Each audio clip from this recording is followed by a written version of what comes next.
विद्यार्थ्यांमध्ये विज्ञान आणि तंत्रज्ञानाची गोडी निर्माण व्हावी या उद्देशानं शाळा स्तरावर विज्ञान प्रदर्शनांचं आयोजन केलं जातं।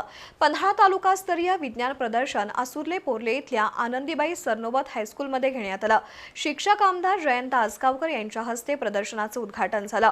तालुक्यातील सुमारे 176 शाळांनी या विज्ञान प्रदर्शनामध्ये सहभाग घेतला होता। ग्रामीण भागातील विद्यार्थ्यांमध्ये विज्ञान आणि तंत्रज्ञानाची गोडी निर्माण व्हावी यासाठी शालेय स्तरावर विज्ञान प्रदर्शनाचं आयोजन केलं जातं। पन्हाळा तालुकास्तरीय विज्ञान प्रदर्शन आसुर्ले पोर्ले इथल्या आनंदीबाई बळवंतराव सरनोबत हायस्कूलमध्ये पार पडलं। शिक्षक आमदार जयंत आसगावकर यांच्या हस्ते प्रदर्शनाचं उद्घाटन झालं। विद्यार्थ्यांच्या संशोधक आणि कल्पकतेतून तयार झालेली उपकरणं अचंबित करणारी असतात।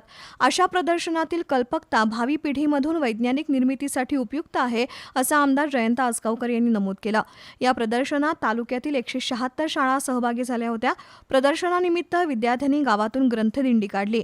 विद्यार्थ्यांच्या कल्पकतेतून साकारलेली उपकरणं पाहण्यासाठी पालक आणि नागरिकांनी गर्दी केली होती। समर्थ कारंडे, सई बच्चे, सुजल पाटील, नंदिनी घाटगे यांनी आपापल्या गटात तयार केलेल्या उपकरणांना प्रथम क्रमांक मिळाला। यावेळी उपशिक्षणाधिकारी अजय पाटील, गटशिक्षणाधिकारी शिवाजी मानकर, जिल्हा परिषदेचे माजी सदस्य प्रकाश पाटील, शहाजी खुडे, उपसरपंच संभाजी जमदाडे यांच्या हस्ते बक्षीस वितरण झालं।